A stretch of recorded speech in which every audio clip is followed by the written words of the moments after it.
Hello and welcome once more to the Bench Report, where we discuss recent debates from the benches of the UK Parliament. A new topic every episode.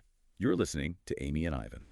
Today we're looking at the huge range of funding schemes available for domestic energy efficiency, things like heating and even power generation across the UK. And it's a real mix, isn't it? It is. You have direct government grants, but also these, legal obligations placed on the big energy suppliers. It's all aimed at helping eligible households. Okay, so let's get straight to it.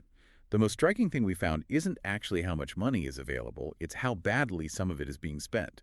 We're talking about, well, frankly, shocking installation failure rates. Which is a crucial point. Let's start with the big obligation schemes because that gives the context. The main one is the Energy Company Obligation, or ECO4.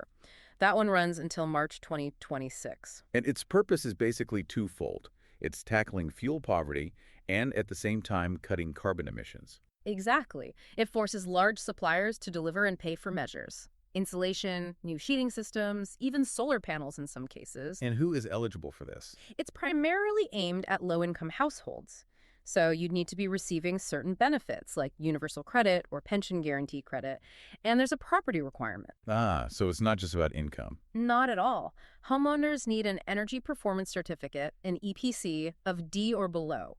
For private renters, the bar is a bit lower at E or below. It's really targeting the least efficient homes. Now, alongside that, there's the Great British Insulation Scheme, or GBIS. How does that differ? GBIS sort of complements ECO4. It widens the net to include what's called a general group. These are households that are still in inefficient homes, EPC D to G, but are in the lower council tax bands. So not just those on benefits, and I understand it's more focused. Much more. While ECO4 can be a whole house retrofit, GBIS usually focuses on a single high-impact measure. Think loft or cavity wall insulation. So that covers the obligations. Let's shift to the direct grants, starting with the Boiler Upgrade Scheme, the BUS, for England and Wales.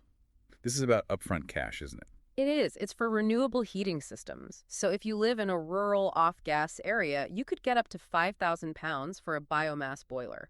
And for heat pumps. For an air or ground source heat pump, the grant is even larger. It's up to £7,500, a really substantial contribution to the cost. There's also a new scheme in England, the Warm Homes, local grant. That's right. It replaces the old Home Upgrade Grant. It provides fully funded energy upgrades and low-carbon heating for low-income, privately owned homes with those low EPC ratings D to G.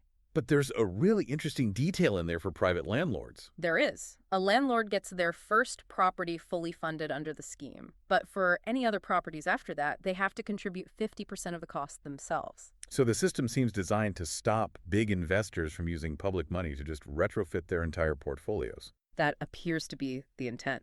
And just quickly, for anyone who's already generating their own power, there's the Smart Export Guarantee, or SEG. This isn't a grant, though.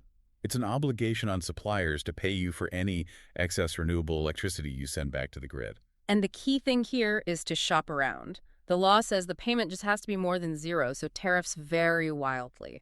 And before we get to the quality issues, it's worth a quick mention that Scotland, Wales, and Northern Ireland all have their own schemes. Warmer Homes, Scotland, the Nest scheme in Wales. And the Affordable Warmth Scheme in Northern Ireland, so there is support available right across the UK. Now let's circle back to that central problem. Installation quality. Concerns were flagged in early 2025 about installations under ECO4 and GBIS causing damp and mold. And then an audit was published in November 2025. The results were, they were pretty damning. Just how bad was it? For external wall insulation, a massive 92% of audited installations had at least one major technical noncompliance. 92. That is an unbelievable figure. What about internal insulation? That was better, but still very poor. 27% of internal wall insulation installs had a major issue. And worse, some of these created actual health and safety risks for the residents. So if you're affected by something like this, what's the route for getting it fixed? The consumer protection route is, first, through Trustmark, the scheme operator. If that doesn't work, you escalate it to the ombudsman. And that really brings us to the final thought. When you see numbers like 92% of external wall insulation failing an audit, you have to ask a question. Perhaps the biggest policy challenge isn't just about finding the money for these schemes. Maybe it's about building a system with robust oversight and quality standards that can actually guarantee every single installation is done right. As always, find us on social media at Bench Report UK. Get in touch with any topic important to you. Remember, politics is everyone's business. Take care.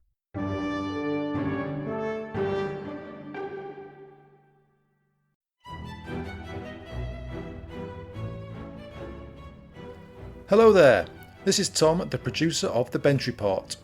Listener suggestions are vital to my mission of making politics more accessible and accountable. So, if you have an issue that's really important to you, personally or professionally, and want to know what those in power are doing about it, please get in touch via email or via our socials at Bench Report UK. I'll grab another coffee and start scanning those parliamentary archives.